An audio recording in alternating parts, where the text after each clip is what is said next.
Over the last year or so, you've probably noticed our attendance has started to dwindle. Now, I have to say thank you to everyone who's here today because it looks like it's up a bit from the last couple of weeks. But when attendance dwindles, contributions dwindle also. And the simple fact is our contributions are now falling short every month, and we're operating at a deficit that's cutting into our reserves. As it currently stands, our reserves will go for about another month to 2 months before we don't have any reserves and things get somewhat tighter than they are at this moment. Now, we've already cut all the things that can be cut. Tony hasn't had a pay increase now in over 2 years. The church itself has a lease here on this property, and each year it goes up a small amount, but it's really not much more than it was when we started here about 3 years ago. Hard to believe, but we've been here 3 years in this facility. Now, as the years have gone by, marketing people would talk about waves. It's why you get a new iPhone on the market every year, because it creates interest. And we've had our waves and our focal points too. One of them was just becoming a member of Unity Worldwide. We did that. We had a location to hold weekly meetings. We did that. We hired our minister. We did that. We got our space. We did that. Now, after 3 years, what's our focus? If you study what makes churches grow and how they thrive, you'll find some common themes. One of them is a sense of mission. And that seems to be the underlying theme. You know, this church will say it's because we do this. It's a part of our theology. That church will say we do that because it's a part of their theology. But when you look underneath all of it, it's a uniting mission that binds together the entire congregation. A few minutes ago, Tony talked about Tony, and I think it's Bohm. Could be. We'll find out when she's here in July.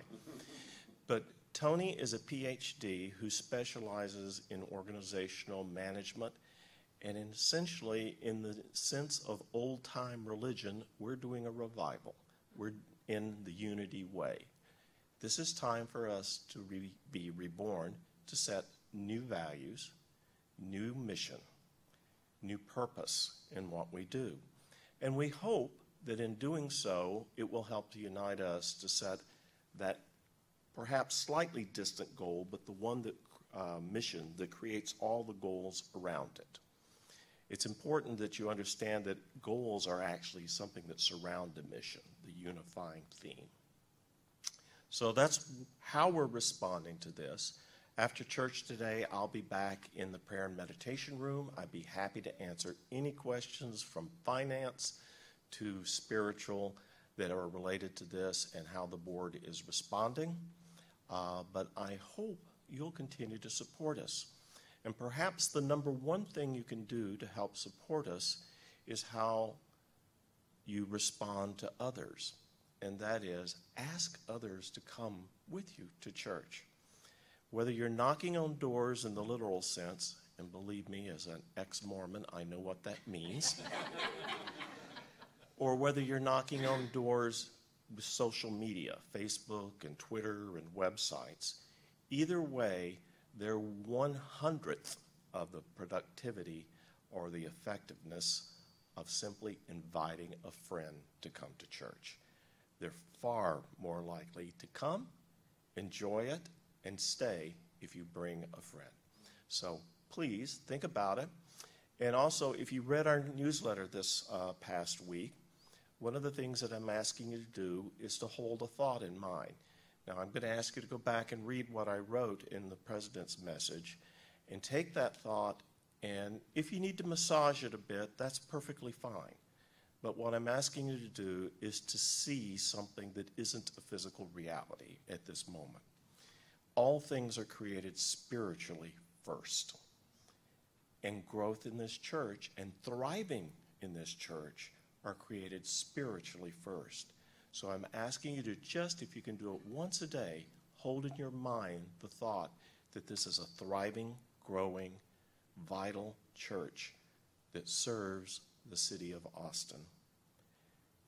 And just then wait for even a minute to listen to Spirit, and then act on whatever prompting you might have, because it is through the Spirit that we take something that is created spiritually and manifest it.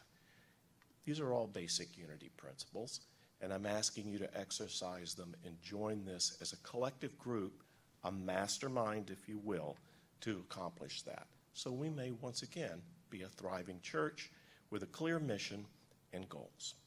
Thanks.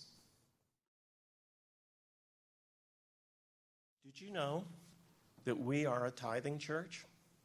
That 10% of everything you give us, we tithe to the community that supports us spiritually and feeds us spiritually. And I'm holding in my hands here the checks for that. They are going this month. We do this every month.